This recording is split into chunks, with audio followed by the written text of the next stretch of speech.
आज मैं आपके लिए साउथ ईस्ट एशिया की सबसे डरावनी फिल्म कुमानथोंग लेकर आया हूँ। इस फिल्म की हीरोइन अवेई एक सिंगल मदर है। उसके पहले दो प्यारे बच्चे थे, लेकिन एक लापरवाही की वजह से वो बेबस होकर अपने बेटे को अपनी आंखों के सामने मरते हुए देखती रही। इस घटना के बाद अवेई दुख में डूब गई। ना खा पा रही थी, ना सो पा रही थी।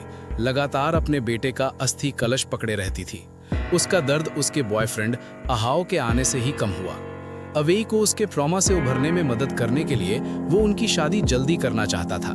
इसलिए वो अपनी माँ की मंजूरी लेने के लिए उसे और अपनी छोटी बेटी को थाईलैंड ले गया। लेकिन आधे रास्ते में एक कौवा दिखाई दिया।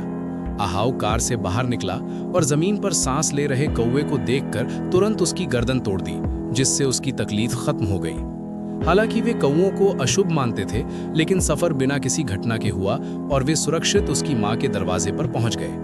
अवेई से हालचाल पूछने के बाद उसकी माँ ने अपनी बेटी को मंदिर में प्रसाद चढ़ाने के लिए कहा, लेकिन छोटी बेटी गलती से एक फूलदान से टकरा गई। अंधविश्वासी माँ ने तुरंत अपनी बेटी पर गुस्सा किया और उसे डांटा। इस तरह के ओवर रिएक्शन से छोटी लड़की डरकर चुप हो गई। अहाओ की माँ, जिसे अहाओ ने दिलासा दिया, प्यार से पेश आई।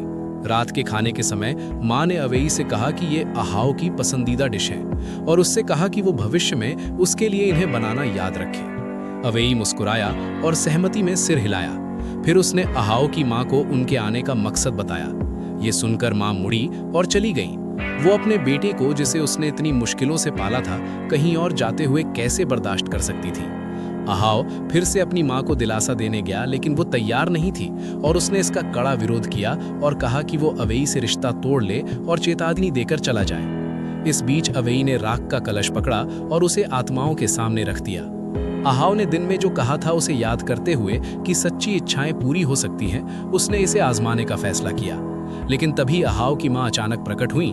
आत्माओं के सामने दो सफेद मोमबत्तियां जलाईं और मंत्र पढ़ने लगी। काम खत्म करने के बाद माँ अवेई की ओर मुड़ी और अपने बेटे को खोने के दुख के बारे में उसे दिलासा देने लगी।